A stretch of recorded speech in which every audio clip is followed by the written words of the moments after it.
Alright, so 6A13TT, and the last one that I'd done on the last video, took the manifold off, took the wiring loom, this stuff here. Oh, pretty straightforward, nice, easy. I think there's crap on the screen. Better. So now we're gonna, I guess, naturally move to, we're gonna pull these turbos off. I'm gonna rotate the motor up each side so you get a clear view of what I'm taking off and where it is. If you've got to do it in the car, you poor son of a bitch, that is not pleasant. And then we'll pull the rocker covers, coil packs, and some of this ventilation crap off as well. Maybe flip it, pull the sump, we'll see what's inside. Rocker covers and the sump will let us have a look at the conditions, see what's going on inside, get a good idea of what is happening. Now this guy is coming over a bit later in the week, I think maybe next week, whenever he can pick up these parts, but this is getting some spicy boy treatment. Getting a forged block, pistons, rods. Apparently the block is already machined, so we'll check that. It's bored like 0.5 over, skimmed decks, and I think just crack tested and checked out, so that should be good. Some other bits and pieces coming with that, but we'll have a look at that later whenever he shows up, I guess. And yeah, let's get at this. We'll start by flipping the motor and I guess just kind of assessing what kind of bolts we have to get at. Perfect.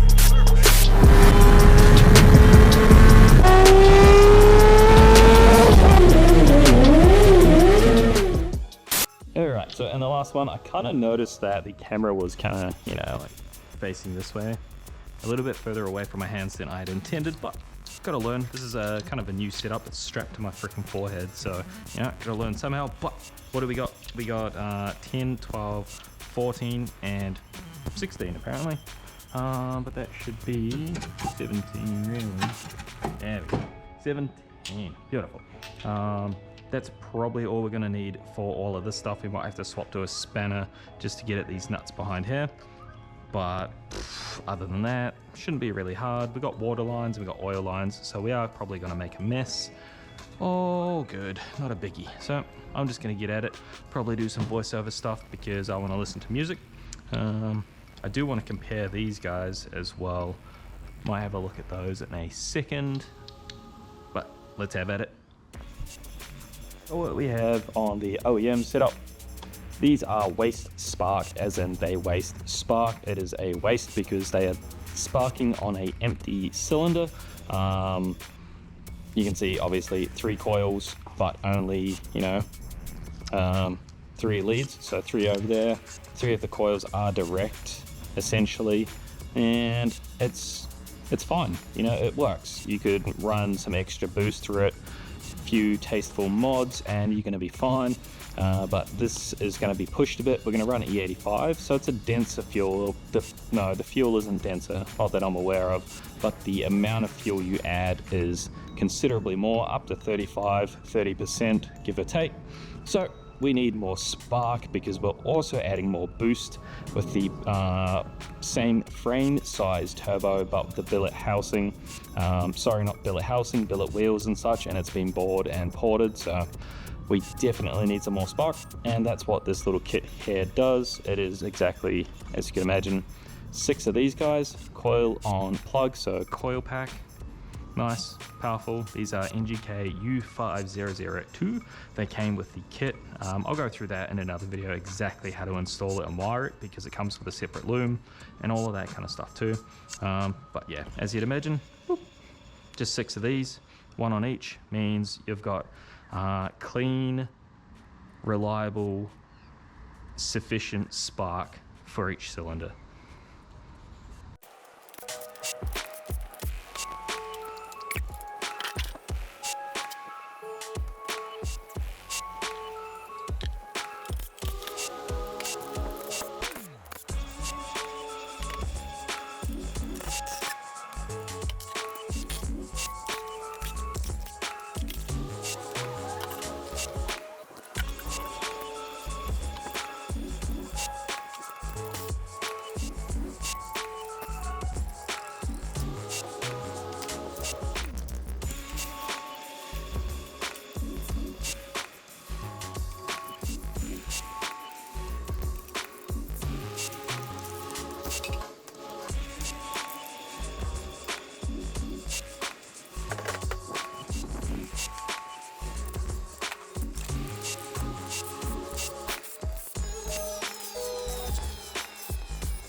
All right, hell yeah. So we have this motor apart now, looking good.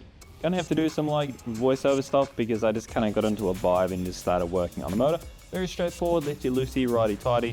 Few extra clips and bits and pieces. The turbos, not too bad to get off. You definitely want to make sure you get some CRC or like WD-40 or something in there just on these studs to make sure it's easy to back them off without pulling the stud out of the head or breaking a stud. Other than that, not really too complicated to get to this point. So we have our turbos and everything off now.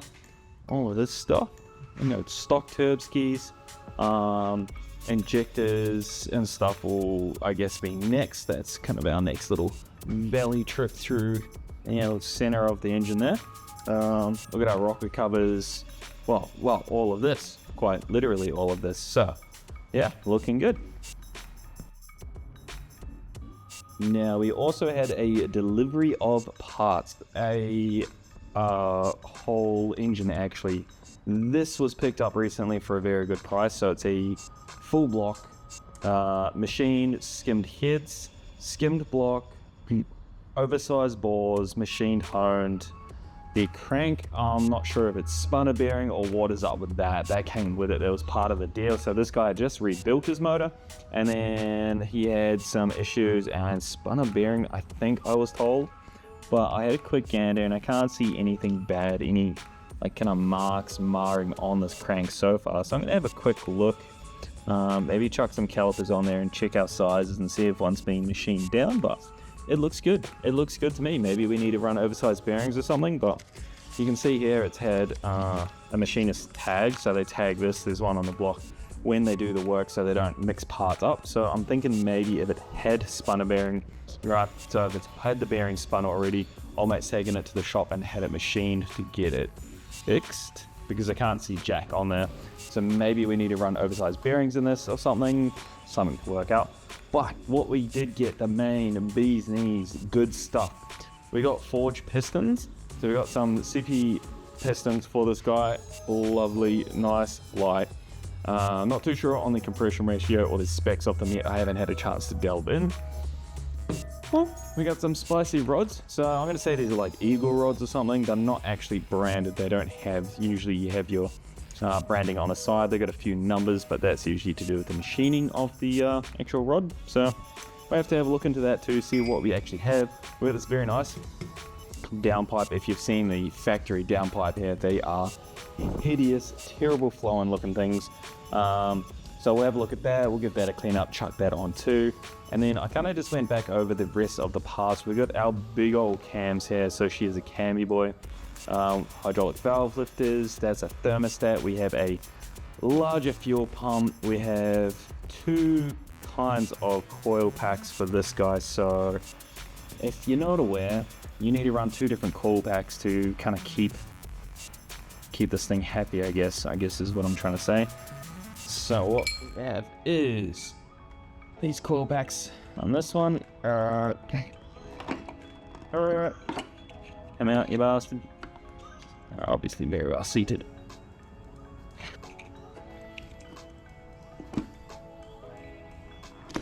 Yeah. So coil pack, right? We are converting from the waste spark system, which I mentioned earlier, to coil packs. So we got one, and we have another here. So this is a very popular coil pack for all of your Audis and things like that. And it looks like it doesn't quite sit in there right, judging by the look of this little O-ring. It's all kind of smushed up in there now. Not good. So we have to work out what to do with that guy. The rear bank is deeper, as in this will sit all the way in like so, and then click onto that plug. Whereas if you have a look at the front, a little bit different there. Wee bit different, as in, yeah, doesn't quite sink as much. And that's because of these rocker covers. The actual valve covers themselves are different. You can see this one comes all the way up, and this one does not. It's quite, you know, kind of set in there. Now, I do need to have a more specific look, but at a quick glance, the dwell times on these coil packs are the same, or very, very close to being the same. so it shouldn't be a issue. And the reason you'd run 2 different types of coils like this, so we can maintain the ability to run the cover on the engine apparently. So I'm told that is the reasoning behind the coil. So I'll do some more research into that and we'll have a look. But still, coil unplug, definite upgrade, beautiful, brilliant. You can run all the same size coils, they'll just protrude a bit. So, and they are way cheaper than the OEM factory coils, like way dirt nasty cheaper. And yeah, oh, that's the stock. This is the stock one. And that, you can see there, sits on the fronts. Yeah. Ugly. Look at the size difference and everything. But anyhow, we have also got head gaskets, new plugs. We have a tool. I think that's for the lifters there to press those guys in or something, I'm presuming. I'm just kind of going through all the bits and pieces that have been building up. Mitsubishi hydraulic valve lifter remover. So that should make my life easier. Yeah, sweet, cool. Thank you, guy. And we have the fuel system set up. So 1000cc injectors, adapters, O-rings, seals, plug adapters. I'm not too sure if I'll run those, or not really a fan of this kind of setup. It's ugly and 1 extra link in there, so I might just buy the actual plugs and wire them in. Bit easier. Well, it's not easier actually, it's the opposite of that. It's harder, but it is more reliable in my opinion. We have the fuel rail loop, so this guy loops the rails back together. So if you have a look, these are known for this issue. This is restrictive, like heavy loads, heavy G's, and you start getting fueling issues between this guy here. So you actually swap that out. Standard rail, but we'll be running bigger injectors. Gonna get rid of this guy. Chuck some fittings and stuff on there to pretty it all up. Pretty straightforward. Back to the pile. We have a flex fuel sensor, so we're gonna have to get some fittings for this guy too, because, well, they don't just fit, they don't just go in. Plug to wire that in. We need to work out what we're doing with this, if we're going to another ECU or anything. Got some head studs. Obviously got our billet. Comments. Oh, how good, how good. We got some factory turbos there. They came with this whole new motor, and these are our big boys here. You can see just the sheer size difference in these two. How good is that? We gotta swap these onto the manifolds there. The stock manifolds. We'll probably get the Dremel in there and just clean them up a bit. And yeah, that's pretty much all of this stuff for now, at least. How good does this big old wagon look? Bloody fantastic. So everything is now off the motor. No, it's not. Just the turbos and stuff are now off, which is fantastic. Next, we're gonna have to start pulling all the kind of like these accessory bits and pieces, the coolant, or these coolant lines, and the lower section of the intake manifold, and that's going to take out most of the kind of the bulk of all the stuff right in the center here. We'll have a look at our timing belt. We're going to have to get a timing kit for this, the tensioner, belt, and all that kind of stuff. Maybe a new water pump too while we're in here, seeing as we are going with the kind of built motor option. It's all pretty simple so far. It hasn't been anything too crazy. Not sure what that is. Oh, got a cap, something? Oh yeah, little cap. Aye. Oh, yuck. Oh, that's for. Ooh, she is rusty in there. That's probably what that's for. Stop all the debris and water and stuff getting in there maybe. I would have thought a plastic cap would have been better, but... Oh yeah, that's right inside the motor too. Oh, anyway, digression. So that is going to be it for this video. Thank you for watching. Like, comment, subscribe, all of the good bits and pieces there. If you've got any questions, queries or anything, need some more information on what's going on, I'm trying to do it slowly so even I can keep track. Yeah, next up we'll pull all that stuff off the center. After that we'll go for the heads. This, I just realized, was sitting here too. This looks like a larger throttle body, or a standard throttle body that is being bored out. Oh, it has too, yeah, so it looks like an oversized throttle, which is cool. Add that to the pile of stuff we get to build with, put together and chuck on here. Anyway, we'll catch you on the next one.